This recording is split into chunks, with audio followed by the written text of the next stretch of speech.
Yes. So, we've been together as this group now more than 5 years, I think, right? Or about 5 years, something like that. We just started it for fun. We thought, let's see what happens. And we just got interested. And surprisingly, lo and behold, we just stuck together. And we've never missed, I don't think we've ever missed a single class so far. And Yeah.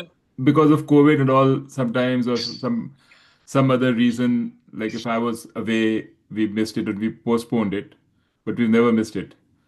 And we've been I mean, surprisingly very engaged.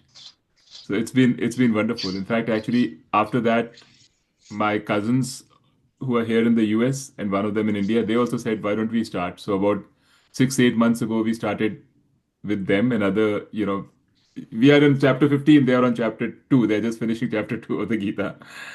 And then some other people also said, no, no, let's also start. So we have another group of about 12 people, which is going to start tomorrow. Tomorrow is going to be their first group class.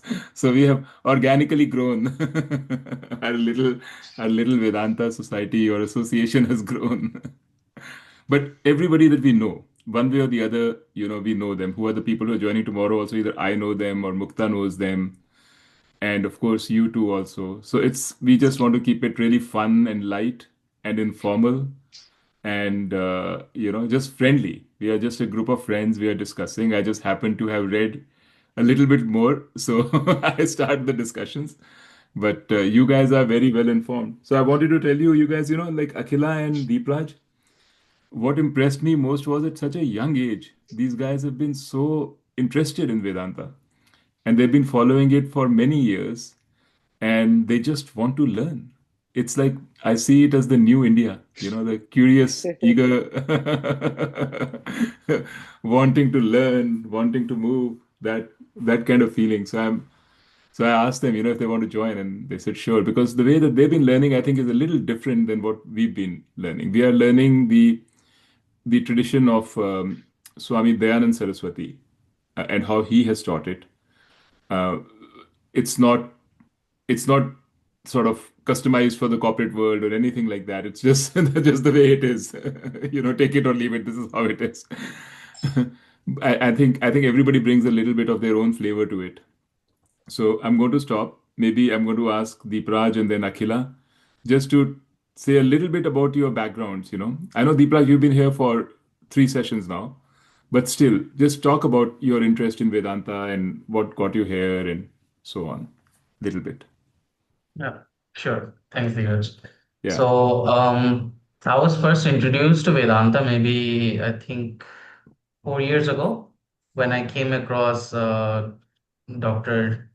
Janaki Santoke's channel. She's my teacher. She teaches me Vedanta. And when I first came across her videos and heard Vedanta, I've been following religious talks and all that for a long time, but I always felt like there was something missing. Only when only when I was introduced to Vedanta, it's like every single piece fit together very nicely. It is I don't know. It's obviously from that point onwards, I learned a lot of new things, and like I understood how my old concepts were wrong. But even at an initial stage, it felt like everything fit together very nicely. So after that, I've been consistently attending her online classes. She takes classes 3 times a week, Fridays, Saturdays, and Sundays. So I've been attending her classes. And there was a short course that she did about Akila. I think it was 3 years ago, right? Three years ago, called Bhagavad Gita in 20 sessions. And in there, e- each one of the participants had to take up a Karma Yoga project. So Akila decided to take up this journal, and from there, Akila is the lead, and Dheeraj, me, Neera, and Mahesh, two other people, and me and Dheeraj and Akila, we started this Vedanta Wisdom Journal thing.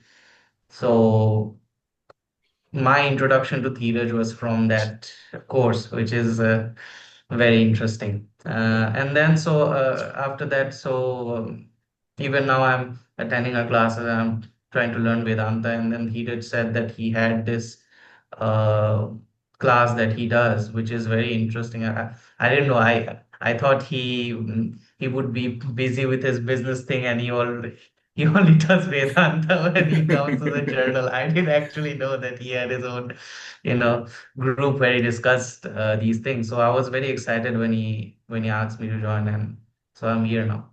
Thank you. Awesome. Great. Glad to have you. Akila, what about you? You're on mute. Uh, Okay. Yeah. so, what is it? What the time there? Yeah, others are from India, right? All the others except for the. Everybody is from India. We just live in America. So Rajiv is in the US. He's in Seattle.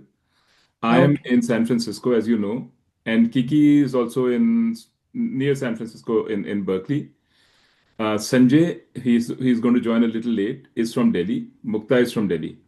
Sanjay, Mukta, and I were class fellows. We graduated from our high school, from school together, way back 1977. Oh, right. And Childhood we friends. are in touch. And there are some others also who join sometimes from our class. So we started it as a class project. And then Oh, Rajiv is Sanjay's brother, so he joined, and Kiki is my sister, and she joined, and that's how it kind of. And then you two joined, and this is where we are now. yeah, very happy to be part of a small group. Yes, good. So, I am from Kerala. I'm from Cochin. I live in Cochin. I work in a college here. I teach English literature. I've been in service for past 13 years. So, my journey into Vedanta, it happened during COVID. Uh, that was when I was going through a personal crisis. So I was just looking for some sort of um, framework to understand what was going on in my life. And I was not very religious. I was religious in the past, but then I left all that during my college days. And then I was at a stage in my life where I was beginning to feel that something is seriously missing. And that's when I happened to listen to Janaki Ji's class, not class, but in fact, she had an interview with Shashi Tharoor on YouTube. That's when I got introduced to her. I was very fascinated by the clarity with which she spoke. So that's when I decided that was COVID time. So we had, and it was online. So that's when I joined her classes. And then after that, I have attended her Vedanta classes, Vedanta treatise classes, and her Gita classes. She also had a class on her book, How Do You Know What You Know? So all of that got me introduced to the subject. I also did a course called Introduction to Vedanta, which she had on the LMS and the Bhagavad Gita course. So Deepraj and I, we sort of, I think he came a little bit after me, but then we have once met at a retreat in, where was it? Rishikesh In University. Delhi, yeah. So that's true. And like he said, we started working on a journal and everything. So right now I am at a stage where I want to go a little bit more deeper into the subject and learn it in the traditional way. So in fact, I have spoken to. We both have spoken, Dheeraj, so many times, but you never told me that you had a session, you had a class of. It So, never, I guess it never yeah, came up. Yeah, that you had a say. You actually yeah. were. You should have told me a little bit early. No.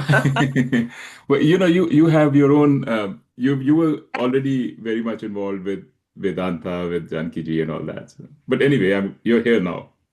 Yeah. No, That's I'm just good. not just saying. Yeah. So yeah, so that's how. So I'm at a stage where I'm looking to learn a little bit more deeper, and that's why I thought. And I've often been fascinated by the way Dheeraj explains things with a lot of clarity. So it's always like when you want something, the You teacher get it finds you. So I think, right. yeah, I'm Yeah. here at the Uh, right moment. yeah. I'm very glad to be part of this. Good. Good. Yeah. And I mean, this is not a typical sort of Gurukul kind of a thing, right? Where you have one guru and he's the boss. He's the guru. We are, and maybe you can call it first amongst equals. We are friends. So, Yeah. but it'll be fun. That's the idea. We'll keep it fun, and yet we'll try to keep it very rigorous.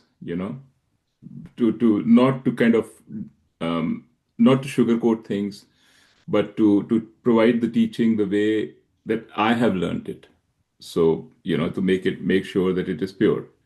That's important, from my perspective. Okay. So those who are missing, I'm sure they will listen to all this in the video.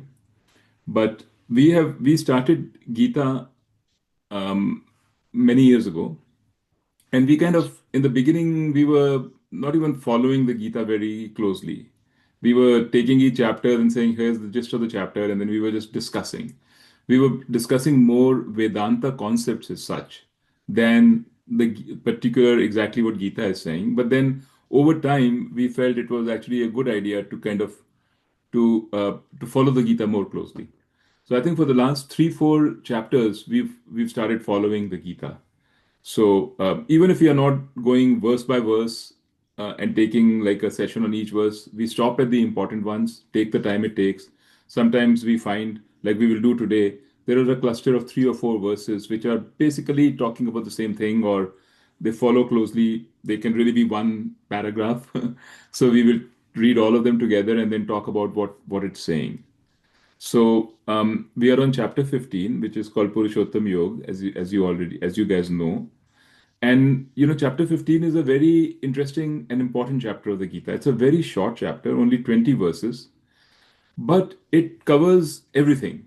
It's almost like in the middle of the Gita, Bhagavan Krishna decided it's time to just do a summary, before we go forward, just so everybody, Arjun can recap what has been said.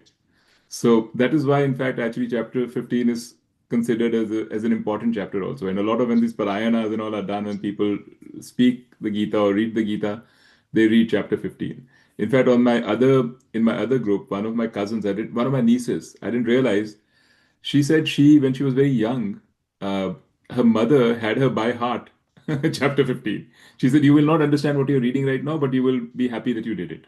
So she doesn't know what she knows, but she knows chapter 15. She knows what the words are. She can recite it at will. So and it's a short chapter too. So that's sort of the importance of the chapter. And as I have myself started getting deeper in it, I've also started realizing that it is indeed a very special chapter because it does cover almost everything. And it covers in very quick, short language. So if you haven't read the initial chapters before, you wouldn't really get it. But it's kind of like a sutra type coverage of the concepts. So let's get into where we are in chapter 15 now. I'm going to pull up my screen.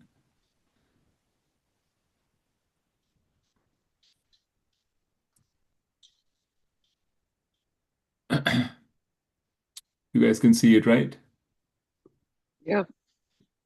So we had finished up until verse 11. Up until here, we had finished. We had finished here, this verse. And, we just to quickly recap, it started with this Ashwatha tree and talking about samsar, which is kind of represented by this Ashwatha tree. And just like the Ashwatha's branches are everywhere, and that's why samsara is everywhere. It's it's you are. It seems as if you can never escape a samsar. So I won't go into the details, but that was the idea of the representing Ashwatha tree. But then they said you can cut the Ashwatha tree with an axe, which they say now you can cut the samsar with the axe of dispassion. But that is not enough. You have to take it out of the roots, otherwise the tree will grow again. So taking it out of the roots is like with knowledge. So with dispassion and with knowledge, self-knowledge, you can overcome samsara. And by overcome samsara doesn't mean that you are not engaged in the samsara anymore. It means that you will overcome the dukh and the unhappiness and the problems that come with samsara. Yeah. So that was the first like four uh, verses. Hi Sanjay, hello ji hello क्या सॉरी हाल है? Joining late हुआ No बस problem. ठीक So ठाक Sanjay, बढ़िया we have a new person in our team today, Akila. या हाँ Deepraj you had met earlier. या And so Akila and Deepraj gave us a very nice introduction about themselves and what brought them to Vedanta, which okay I recorded, so you can listen to it. I can listen Yeah. But we are glad to have them, and they are not beginners. They know they have a good grounding of Vedanta. They wanted more deeper या understanding in the traditional way, which is why they're joining. Great great Yeah. Okay. Um, then um,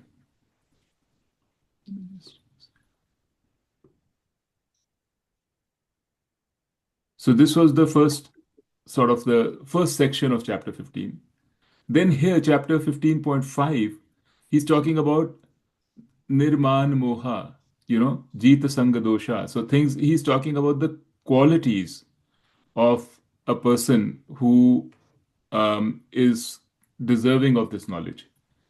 What is a person like? So things like nirmana moha means these are the values we talked about last time or a couple of times before, which is not be too attached to things, not be too attached to your ego, not be too attached to respect or demanding respect from others about yourself, things like that.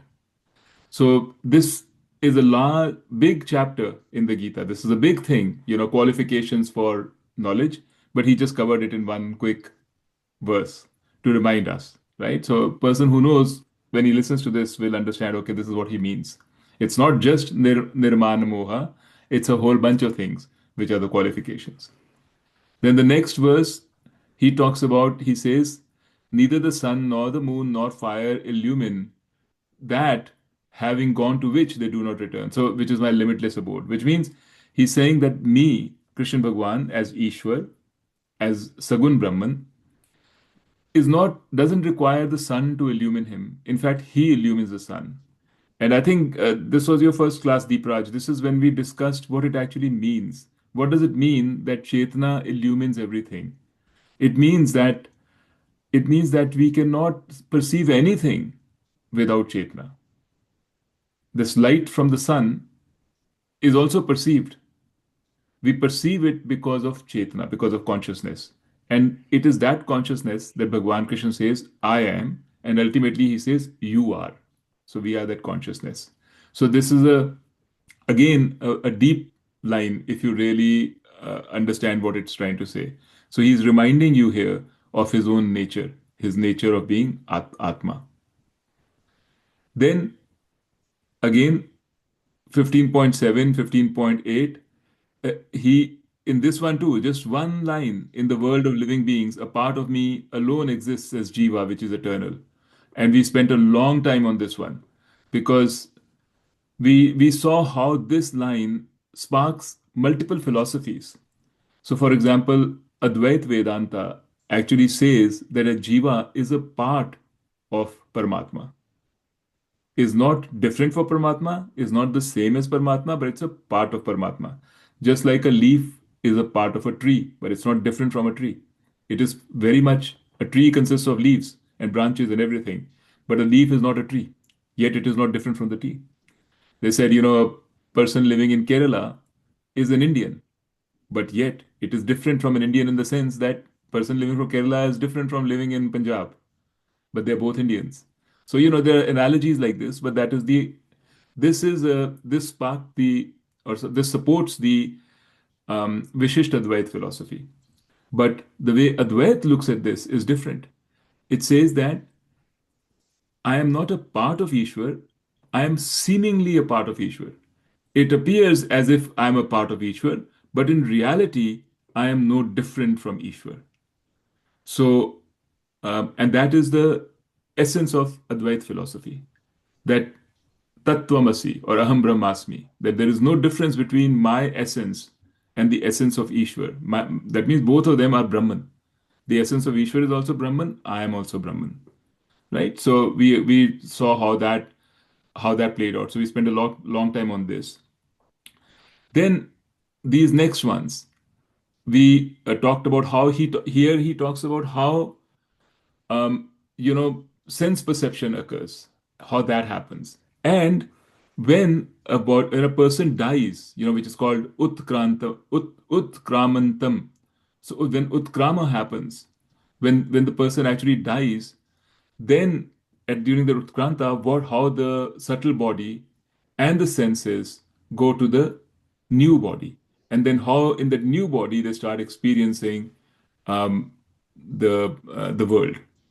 So again, a few lines, but this whole thing is actually chapter 8 of the Gita goes into a lot of detail about this. The whole chapter is sort of devoted or primarily devoted to this idea, but here he just covers it in like 2 or 3 verses. Okay.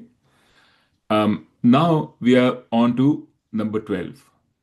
And as usual, you know, there are these few verses, 12, 13, 14, 15, but they really cover a huge amount of ground because this is now about Ishwar. He's reminding Arjun about who Ishwar is and what Ishwar is and what does it mean. Okay? So let's take these now. So now he's saying Yat Aditya Gatam Tejaha Jagat Bhasayate Akhilam. And actually, maybe I will not go into the Sanskrit, but let me just give you the translations. What it means is um, the brilliance that obtains in the sun. So Aditya is sun, right? The Tejaha is the brilliance. And that which illumines the entire world.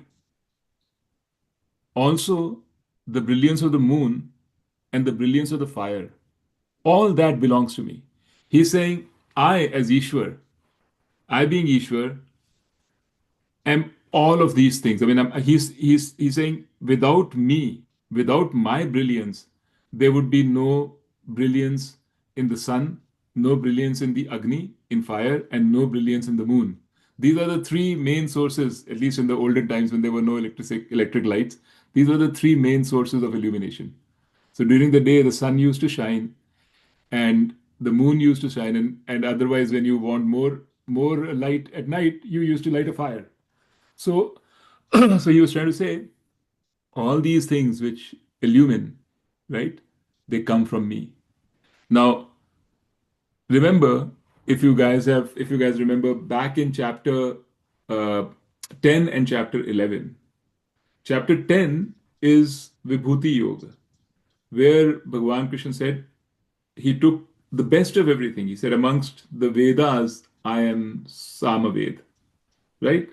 He like amongst the flowers, I am the Kamal or something like that. So he took the best of everything. He gave, I don't know, 50 examples maybe of things and said, I am these things. I am the best.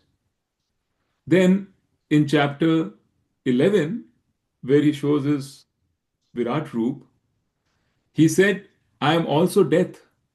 I am also that which, destroys everything around me. So he was giving his other side, which is not only am I good, am I representing all the good in the world, I'm also representing all the bad.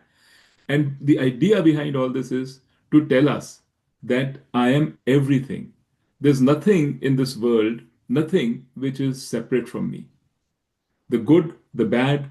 And I remember we had a lot of discussion on this because one of the questions was it's very easy to say that Bhagwan is all the good things, but it's very hard to reconcile that Bhagwan is also all the bad things, all the bad feelings, the bad things which are happening in our life, all the destruction, all the dirt and mud and negativity also comes from God. Everything comes from God. There's nothing which is not coming from God. And of course, it's not that it's coming from God. There's a deeper philosophical meaning to it. But that is how I introduced Ishwar, right? In chapter 3, chapter 2, chapter 4, he introduced Ishwar as Karam Phal Data. Ishwar is the one that provides Karam Phal. Elsewhere, he is introduced Ishwar as, um, as the object of devotion, bhakti. Another place, he's introduced Ishwar as Janmadhyasya Yasaha, meaning the one who creates this world, who is the cause, who creates the world, who sustains the world, and then destroys the world. right? Srishti, Sthiti, and Laya. All these things. So the creator of the world and the destroyer of the world. Another place he introduced Ishwar as the object of meditation. And in chapter 8, he says, those who meditate on Ishwar, they go to Swarg. So there are many different angles through which he is bringing Ishwar. It's the same Ishwar, but he is trying to get us to wrap our heads around it through many different angles. And this now he's talking about three more ways of introducing Ishwar. One is see it as a brilliance. That means see it as the Chaitanya, as the consciousness which lights everything up, due to which we see everything. Then the next one he's saying, having entered the earth, I sustain the beings with strength and nourish all the vegetation and become their essence. Now he's saying, I am also the earth. All the nourishment and everything that goes into your food is me. So he's trying to say, I nourish the world too through all of these. That is just a symbolism, but that's what he's trying to say. And then after that, in this verse 14, he's saying, not only am I the food or the nourishment, I am also the person who eats the food. I'm also the person who gets the nourishment.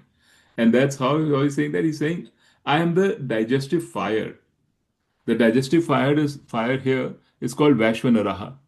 So I'm the digestive fire which digests the fourfold food, which digests all the fourfold, meaning there are different kinds of food, food that you lick, food that you eat, chew, food that you drink, So there are four different types of foods.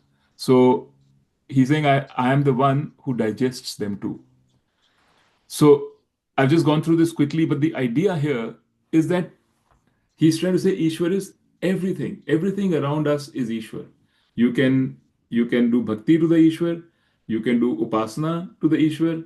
You can get to know the Ishwar as objects of the world. You can get to know the Ishwar as the sustainer of the world, the nourisher of the world. You can get to know the Ishwar as consciousness. But all of these things are me. So he's gradually bringing us to the idea of unity, that there is only one essence to everything. And he also clarified, not just that, I'm also you, the jiva who actually is being nourished. That is also me. The jiva's essence is also me. And let me just quickly go through the last one because this is a very important one too. And then I'm going to shut this off and we are going to discuss all this properly. Okay.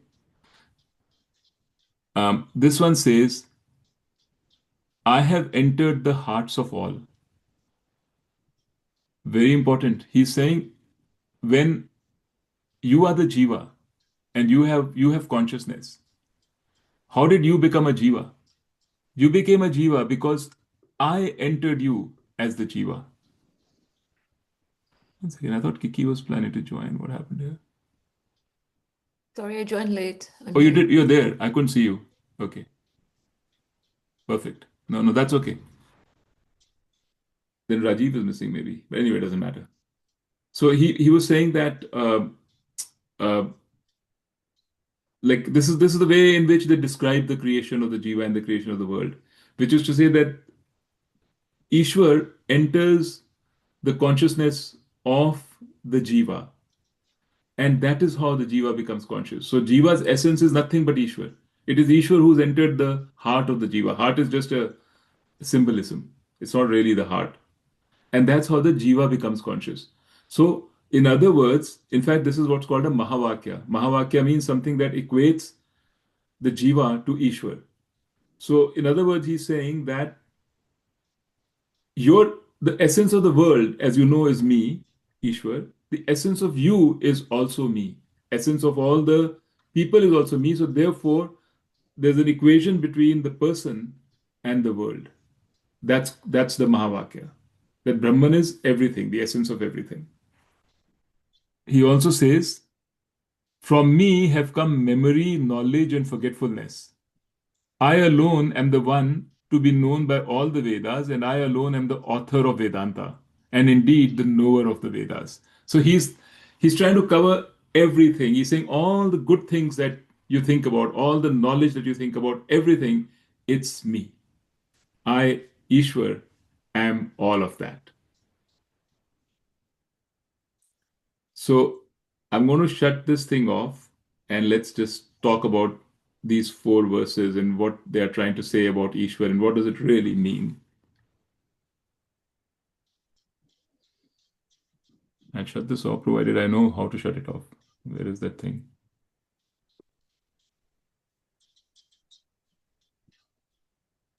Here it is. Okay. All right, guys. So this is a lot of a lot of words. Okay. So what is this Ishwar who's everywhere and everything? So we've actually talked about this before too, but it's a good thing to remember. So one way to think about Ishwar, which is let's forget the religious connotations. Let's forget about God and all of that stuff for the moment. One way to think about Ishwar is that this world, this whole universe, is intelligent. That's something which we don't really fully grasp. We think that intelligence is related to living beings. Only living beings are intelligent. Somehow there is something special in living beings that intelligence resides there. But actually, what Vedanta tells us is that intelligence is is the is Maya. There is no difference between Maya and an intelligence. We make that difference. We make that classification in our mind. So Maya is everywhere. This intelligence is everywhere. And you can see, if you really objectively see, you'll see that the world is going on. The planets are circling the stars. The stars are being formed. There's order. It's been going on for ages. Human beings came into existence for a very short period of time relative to the age of the universe. And even the laws which created the human being, which created our body and everything, are the same laws which are the laws of the universe, which have been in existence a long time ago. And if tomorrow human beings perish away from this universe, those laws will still remain. So, Gita or Vedanta, one of the most important thing it tries to do is to point to us that this world that we think is jada, which is, dead, is actually alive. Not alive the way we think about life, not like a human being, but alive because it's infused with intelligence. So, and that intelligence is what we need to understand and recognize as Ishwar. And you'll see this concept is very important because it underlies almost everything in the Gita. For example, we say that Ishwar is the Karam Phaldata. So if Ishwar was not intelligent, how can Ishwar be the Karam Phaldata? Who is this Ishwar which is the Karam Phaldata? What it's trying to say is that the universe has a way, it moves along in its own way. It has its laws. It's a system. I make an effort, which is one effort in a whole lot of things which are happening in the system. I'm not the only influencer of the system, but I make an effort. In my local domain, it's important because that effort is in that local domain and a very big part of the things that are going on. But that is not all. There are things happening in the universe which influence the result, which I have no control over. So you can either say that to a person, and a person will understand, yes, true, that is true. I don't have full control over everything, so I can't be responsible for all the success and all the failure. Or you can explain it as saying there is something called Ishwar, who actually is the Karam Phaldata. But there's no person called Ishwar who's giving you the Karam Phal. But the laws of the nature are such that you get the Karam Phal. But the difference between that and the Vedanta perspective is to truly understand that the laws of the nature are not dry things, which are just like, which happen, which you study through physics. And it's not that we as human beings are alive and somehow different. We have also been created by the same laws. So the intelligence, the fact that there is intelligence in this world, which is probably far, far, far superior or far bigger and more extensive than my particular intelligence or the intelligence of the human being group as a whole is what we have to truly understand. So any questions on that so far? Can you say more about what you mean when you say it's not dry? So for example, now we've got these great examples now because of artificial intelligence. So I don't know how familiar you are with ChatGPT and all of that, but I'm very familiar with them and I use them all the time. I love playing chess, and chess has engines which are extremely intelligent, so to say. Somehow, when I can interact with ChatGPT or any of these LLM engines, and maybe in 20 years they will be even more sophisticated, I would never be able to tell really if what I'm interacting with is a human or just an engine. But if I know that it's an engine I'm interacting with, there'll be a subtle shift in my own thinking or my own perception. I'll say, oh, yeah, that's an engine, but that's not real. That's not real intelligence. There is something in a human being, something in my mind, which makes it more real intelligence. At the end of the day, we equate intelligence with something, some being or something which is alive. We can't, it's very hard for us to think about intelligence as dissociated from a actual being. That's what I mean. We think it's I called it dry, but it's like somehow it's artificial. Somehow it's not really intelligent.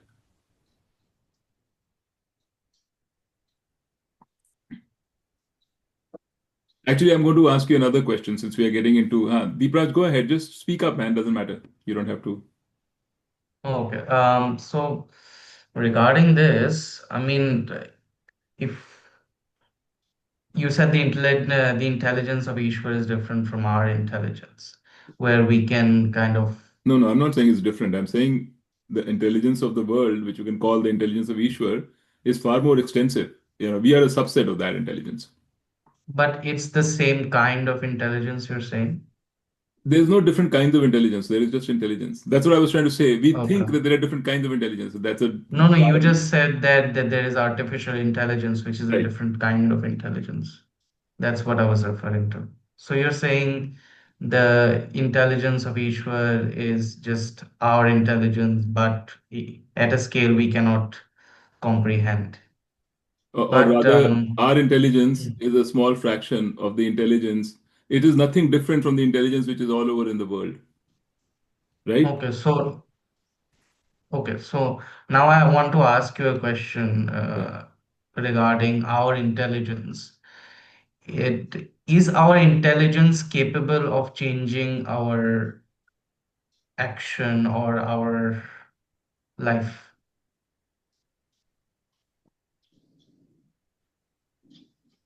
Like, basically, I'm asking, do we have the capacity for free will? Yeah. See, yeah, I know where you're getting to because it depends on what level you're asking this question from, Hmm. correct? So let me ask you this because I think this is an important thing to understand. When we say, I'm going to put a thought to you, and you tell me whether that makes sense to you. When I say I have a complex issue, I have to solve it. Hmm. So I'll think about it. I'm like immersed in it. And then Hmm. suddenly I say, oh, yeah, I solved it. I got a resolution. I think I solved that issue. Somehow, somewhere in me, as a human Hmm. being, as a living, intelligent being, that Hmm. issue got resolved. If instead I say, no, that is not what happened. What happened was the resolution came to you as a thought, and you took ownership of that thought and said, that Hmm. is my thought and that is my resolution. Hmm. Correct? If would you, that is something I would say, that is how Vedanta suggests you look at intelligence. In other words, the resolution came. Now, maybe the cells of your brain were used. That is fine. No denying it. Brain is not you. Brain is part of nature. You didn't create the brain. The brain was created by the laws of nature. It's no different than the resolution from ChatGPT. ChatGPT may not have the advanced mechanisms of your brain at the moment to come up with that resolution as nuanced as you can come up. And maybe in some areas it may come up with a better resolution. Depends, right? But what I'm trying to say here is that we have to understand the difference between the ego, which is the I thought, and the intelligence. The ego has a way of subsuming or a way of taking for itself things which are happening It around wants. in the world. Hmm. So resolution has happened. We don't even actually, if I ask you, tell me exactly, do you know exactly when that resolution happened? Exactly how you got the answer? Break it down, you won't be able to do it. No, because there's a subsequent. Yeah, I because mean, because things are happening before, things are happening afterwards. yes, All kinds of thoughts yes, are running. The brain is acting. yes, I mean, yeah, 99.9% of the decisions we make for our body, we have no idea even, but they are being made. Like when we are walking, there are all kinds of decisions being made as to which muscle to pull and which muscle to, how to balance. All that kind of thing is happening. We have no idea. But the ego has a way of saying, this is mine, my I do. body. These are my muscles. This is my brain. I am the intelligent being. So what I'm trying to say is, when we think about intelligence, we have to try to dissociate Mm. the intelligence and the thought and the process from our ego. Hmm. It's the ego which makes us say it's the being which has created the intelligence. Just like it makes me say I am intelligent because I answered this, Deepraj is intelligent because Deepraj answered that. So the Hmm. ego is doing both. It's assigning to me and also assigning to you, my ego, right? And likewise, you are doing the same thing. So what is the simple answer to this? The simple answer to this is, if I say there's intelligence in this world, most people who are not interested in philosophy and are not interested in discussing like this will say, no, there has to be a being for the intelligence to be really there. So you define Ishwar. Ishwar is the being. So you say Ishwar is a being who embodies all the intelligence of this world. And Ishwar is a being who created the world and then who sustains the world and then who will tomorrow destroy the world. Or you can say that this inherent intelligence in this world is what created the world, sustains the world, will Mhm. destroy the world, and also created the human being who is part of this world. Created everything. So it's up to you how you want to understand it. But you cannot understand you'll be hard pressed to understand Vedanta if you don't get this concept right. The Vyavaharika Vedanta has two levels or two planes. There's a Vyavaharika plane and there's the Paramarthika plane. The Paramarthika plane is very simple. I just have to quickly take this. Huh? One second, Kiki, this is from Milan. So Okay. there's a funeral ceremony. Let me just pause I don't know how to pause it. Yeah.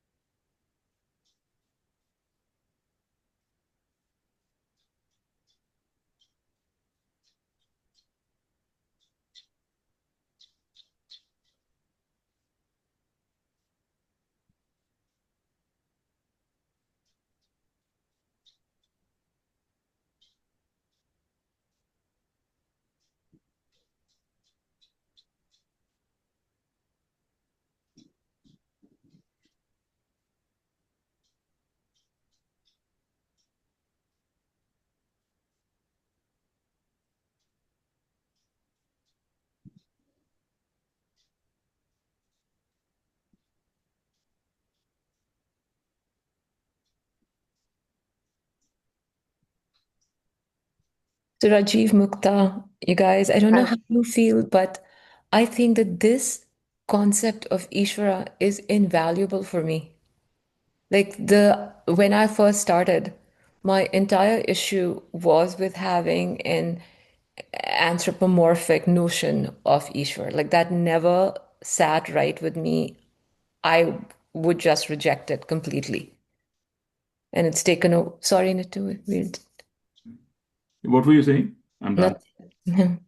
Not I was telling you, Mukta, that there was one of our relatives Yeah, passed yeah. away. So uska Mm, for the funeral is today. So I just wanted to make sure okay. nothing. Sorry. What were you saying? doesn't matter. You should carry on. No, it's okay. I was just saying that when I first started, the concept of Ishwar was so difficult for me because it was always presented in an anthropomorphic way, and I just kept rejecting it. And so there was a period of time where I just used to keep asking and asking, why is what is this Ishwar? What is this Ishwar? And so for me to really understand Ishwar, this is the way over the last few years that I've been understanding Ishwar, and that has been Right. invaluable for me, I was saying, yeah. Right. And actually, the reason why it's important is because at a personal journey, when we are talking about us personally, we have a habit or a tendency to, our ego has a tendency to assume ownership. So things that are going well, we assume I'm doing well. Things worse than that, things that are going badly, we assume I am bad. That's even worse. We take on guilt, we take on an assumption that, oh, something is wrong with me.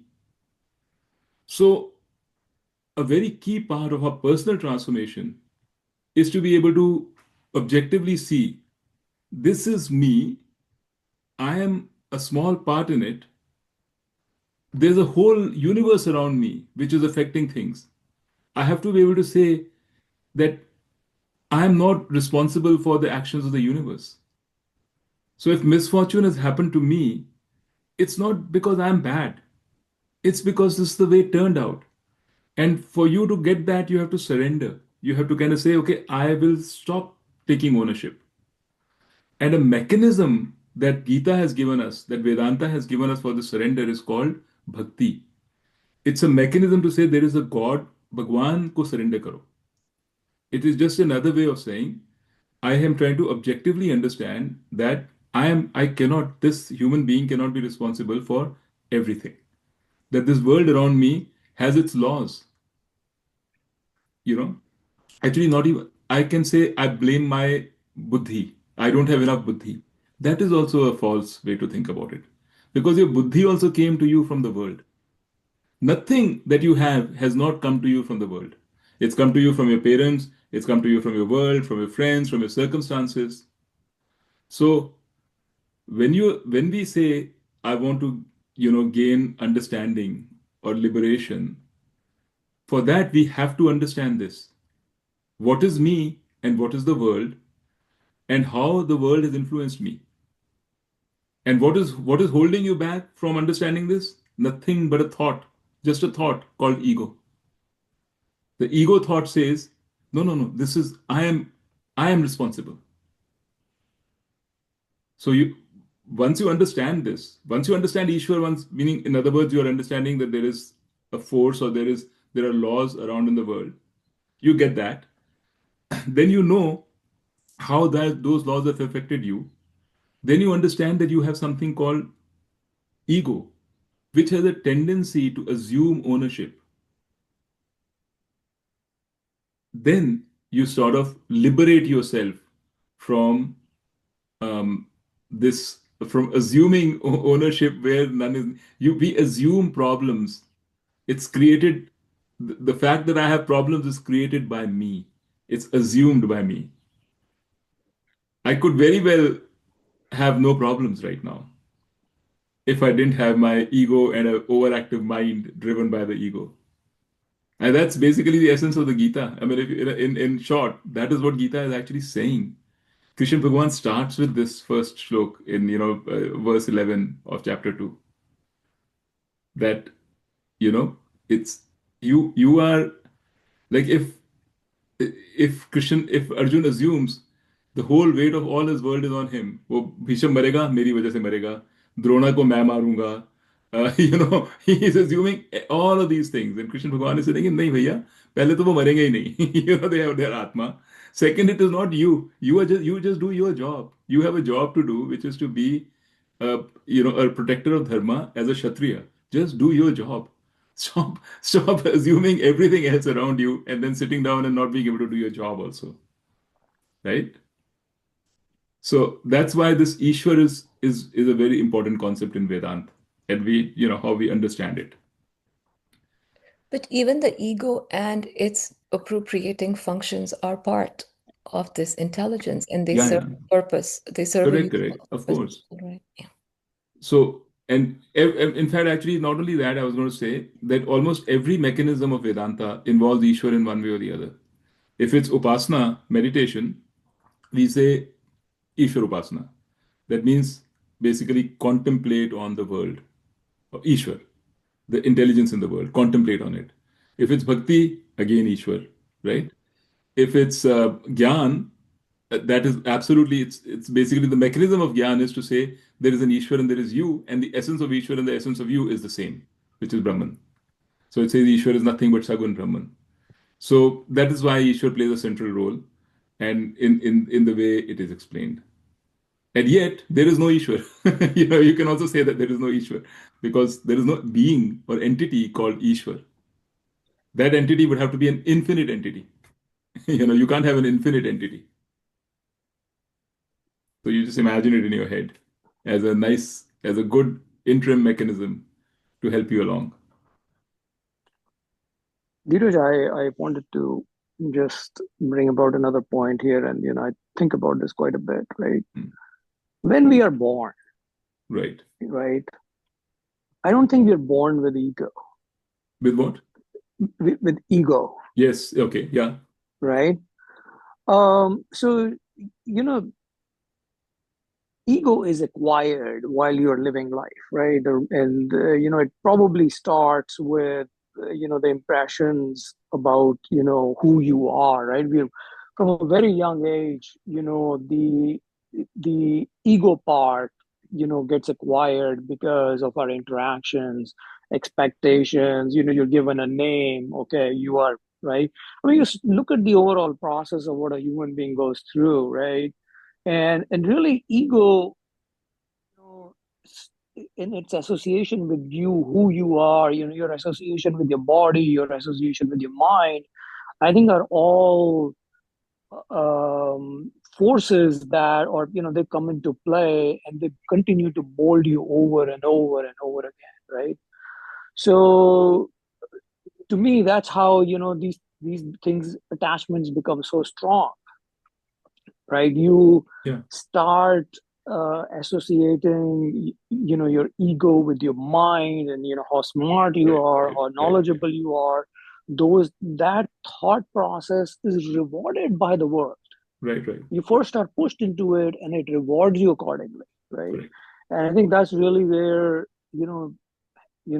I guess when I look back at it, right, essentially we all in our later years are not satisfied with whether we have wealth or not, or Right.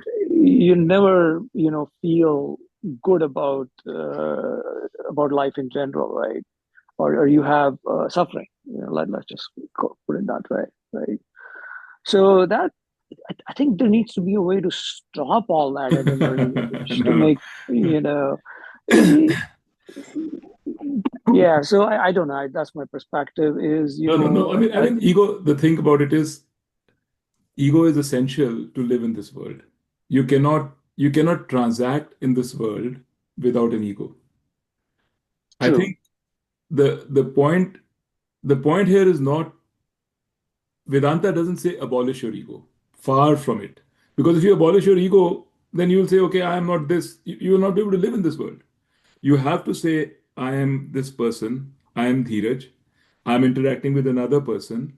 I deserve some space of my own. I need to give that other person space of his own. That is how you live in this world. I have to do to the others what others do into me. All the good things also come through a healthy sense of ego. I think the problem is that there are two levels of problem. First problem is that the ego becomes unhealthy. In other words, it loses touch with reality. So you start assuming for yourself things that you should not assume for yourself, either good or bad. So that is an unhealthy ego. A person can be egotistic, not egoistic even. That's one problem. And first, we have to solve that problem. We have to make sure that we are not uh, displaced, wrongly placed in this world because our ego has gone out of control. One way or the other, either it's become too weak or become too strong, whichever way. But what Gita says is after you've taken care of that problem, because that Vedanta doesn't solve the problem of that. After you've taken care of that problem, even if you have a healthy ego, what Vedanta makes you realize is that the ego is a thought. If you understand that the ego is not you, it's a thought in you. Once you understand that, then you know you're not going to give ego more benefit or more importance than it deserves. You'll know that, yes, I need this ego, just like I need to wear my clothes in order to live in the world. I have to have a shower every day. I have to shave. This is Vedanta doesn't say you have to do it, but you know that to live properly, these are the things you have to do. You have to speak politely to people. You have to, engage with the world. Ego is essential. That's all the ego is there for. But if you say that all I am is the ego, and I am not Brahman, for example, or there's nothing deeper to me than the ego, that's the problem. So the way for Vedanta, the way Vedanta does this is by giving you objective knowledge. It says there is Satyam and there is Mithya. Understand that this ego is Mithya, just like the world is Mithya. Mithya doesn't mean it doesn't exist. It just means it has limited existence, limited reality. It is not you. There is also something called Satyam, which is what you are. Once you know that, then you know you put ego in the right place. Then you understand ego is a tool, not your driver, not your master. Ego is a tool you use to interact properly in this world. Everybody's using it. That's what it means. But what you say is right, that in the beginning, when we are children, we are fed all this. The problem is we are told in a way that as you are, they tell you, grow, become better, learn more, achieve more. So even though the parents don't intend to tell us this, the subliminal message of all this is you're not okay as you are. Because you have to learn more, because you have to grow more, you have to do more. So the flip side of that message is, instead of just motivating us, it also tells us that something is lacking. I do need to do more. If I don't do more, I have a problem. If I don't achieve, I have a problem. That has a detrimental effect on your ego. Yeah, exactly, right. Is because as children, our brains are not developed to differentiate between, to learn Vedanta or to learn the real truth, right? I mean, Right, you right. have to have reached an age where you can understand these concepts, right? But I mean, the definition of success is different among different people, People, right? And yes, those are absolutely, all yeah. fed to us, right? And there is no way to really think through and argue like we are doing today to say, oh, I wish I had known this 40 years ago and I wouldn't be suffering today because Yeah. I But over the years I built desires that are meaningless I now, know, I know what you all mean. that stuff. And the thing is, you know, the way I look at it is I've stopped thinking like that I wish things were different. I'm saying right now at this place, at this moment, Yeah. do I need to suffer? What do I need to do to not Yeah. suffer? Right?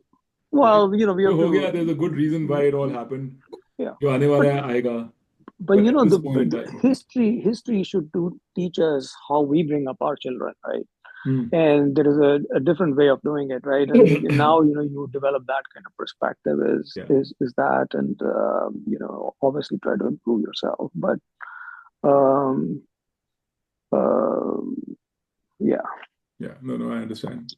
The other thing I was gonna say is, I when I went through Vedanta Sara, Sarpiyananda's lectures, there was actually a lecture that was devoted to how does knowledge happen, right? I mean, what happened? What is the process of gaining knowledge in human beings? And I think it was very aligned to what you said earlier, which is every knowledge is a vritti that comes in, Right. right? And then consciousness shines on it, and then it becomes knowledge, permanent knowledge for you. So there's the whole process, which I thought was really wonderful to kind of understand. Right.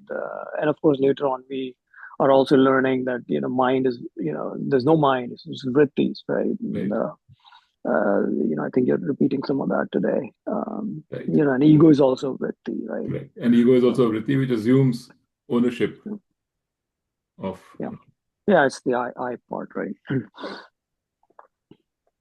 But every time we use language like you have to understand that you are not the ego, it is really the ego who has to understand that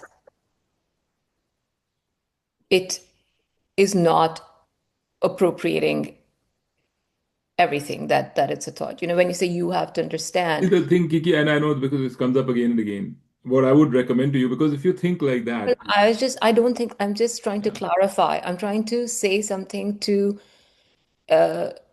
ensure that my understanding is okay now, that it's this is what I used to trip up on before. And the way I think of it now is that the ego has to become healthy enough in order to achieve quietude and then not become a bother or you know yeah, that's fine. Yeah. I mean, the only thing we have to, Vedanta ka, the whole idea of Vedanta, at the end of the day, is it's called Vedanta is a pramana for Brahman.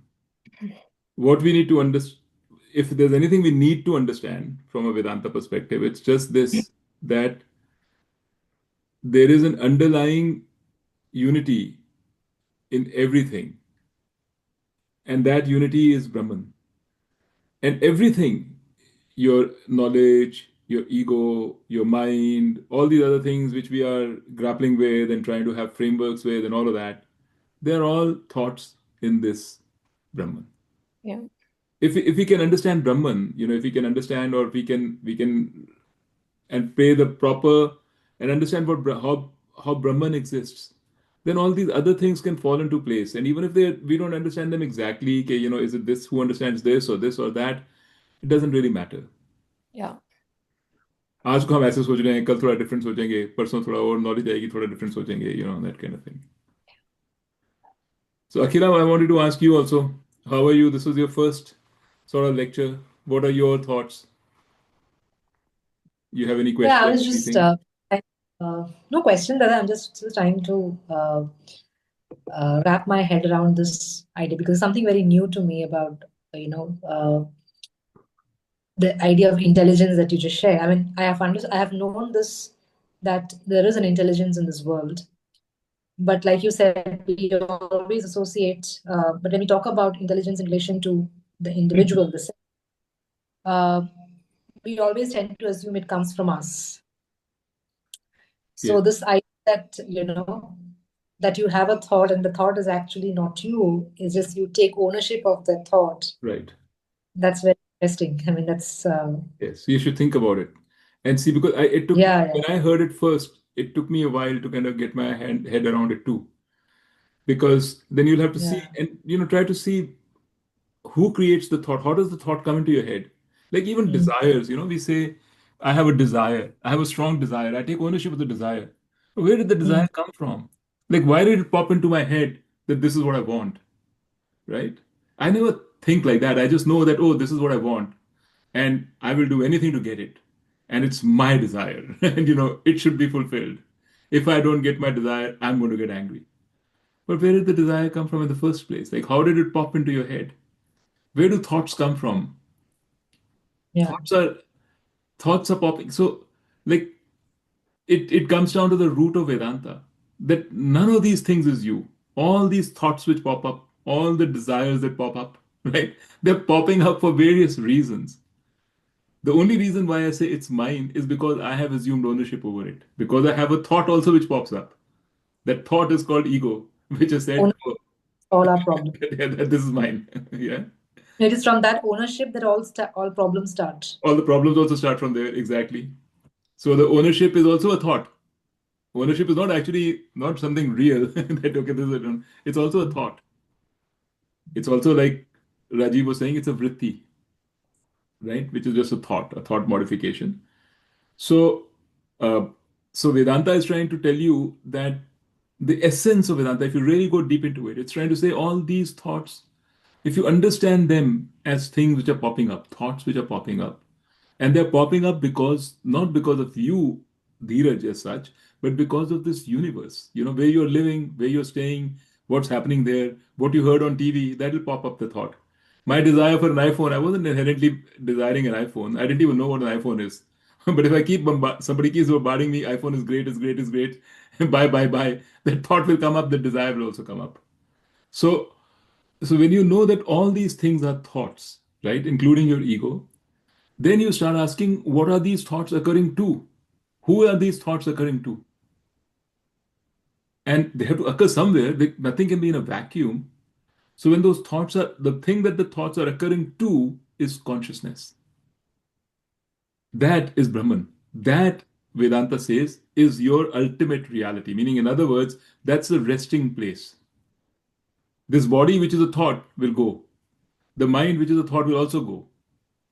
But where the thought has occurred, that is not going to go away. A new thought will come there, right? That is consciousness. That's a resting place. That's what Vedanta is trying to tell you. What we do is we think, we never say कि my ego is a thought, the world is anything is a thought. We think they're very real. And we are trying to find out relationships between them. ये ऐसे ये होता है उससे वो होता है, this is the law of karma, this is the law of physics, this is the law of that. We're trying to find all these laws amongst all of these things, right? Sure, we'll succeed to some extent, and then tomorrow something new will come, we'll learn more. But Vedanta is saying take a step back from all of that. At least Advaita Vedanta is saying this.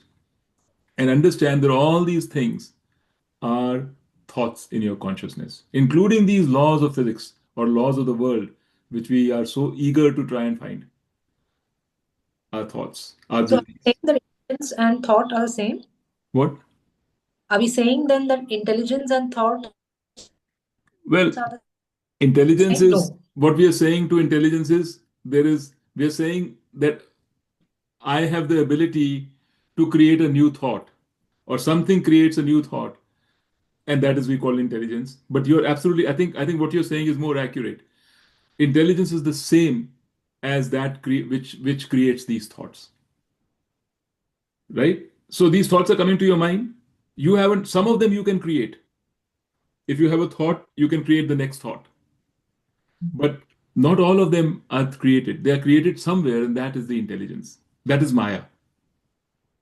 No, I don't think your intelligence is creating the thoughts. Thoughts are coming, and how you comprehend that, how you act on that, and that's the intelligent part. Right, right. I'm not saying thoughts that तो the thoughts. Thoughts तो आ ही रहे हैं, मतलब how much you can get out of that thought, how much you can act, and how much you can create from that thought. I think that requires the intelligent part. So I think there's a interesting way to look at it, right? Is suppose I had never seen you before, okay, and the first time I see you, right? Um, you know, I kind of picture you. You know, the impression is how you look, your features and all, right? And that snapshot is the external stimulus that goes into the mind. Or I mean, mind is again a vritti, so vritti is coming in, right? My understanding from Vedanta is consciousness will shine on it, right, and it will make it a permanent imprint in you. So the next time when I see you, I say, "Oh, this is Sanjay." That's how intelligence builds. Is the process. The process is explained like that, right? Again, this applies to any vritti, like 2 + 2 = 4, right? How does that happen, right? So these are all vrittis that turn into knowledge, and some of it you recompute, other or another, See, vrittis what will you're saying, return. Sanjay, is you're looking at it from what's called a Vyavaharika perspective, right? You're saying, I exist, my mind exists. In that mind, there's a vritti. I'm assuming that I'm converting that vritti into something else. I'm not denying that. That's okay from from the Vyavharika perspective. What I was talking to Akila about is a totally different perspective. I'm looking at it from there, it's looking at a Paramarthika perspective. What it really says, and this is what we get tripped over, the mind that you think in which the vritti is coming and which is doing all the thing is also a vritti. So everything. That's where we get tripped over. We as far as Advaita Vedanta is concerned, all there is consciousness. All there is Brahman. Everything else that you can conjure up, all the wonderful processes that you can put together for how the vritti comes and this becomes intelligence, and Sanjay can say this intelligence becomes that. All of that is vritti. All of that is mithya. And only when we understand that is there peace. Because otherwise, we will be one way or the other trapped in trying to get a solution to this intractable problem. Chalo, anyway, I think we should. Today is a busy day for me because I have a Okay. ceremony that I have to prepare for, and I've been keeping on getting texts. So, if you don't mind, can we just cut it a little bit No, no, earlier yeah. today? It's Huh? fine. It's fine. Yeah. We'll meet again in 2 weeks. And if Yeah, sure. Akila and Deepraj, you guys are new, you want to discuss anything further or have questions, just reach out to me. Okay, we can talk. If not, we'll see you in 2 weeks, right? Okay. Okay. Okay, Kiki. You're coming here, right, in a little bit? Yeah. Okay. Mukta, Akila, nice to meet you. Welcome. yeah, so they Thank you. have introduced Great. themselves briefly. It's it's recorded, so please listen to it. I will. Yeah, sure. They are, I mean, I've really, I don't should not be saying it in front of them, but they are two really, really bright and wonderful people that I Oh, had the pleasure of knowing. Vedantic scholars, right? so Vedanta nice. Vedantic scholars, scholars. really, the reason why I'm in that editorial thing is because of the people, and Mhm. is not for any other reason. So, okay, chalo. Okay. I'll see you guys. All right. Bye Bye. bye. Thank you. Bye. Thank you. Okay. Thank you. Bye bye.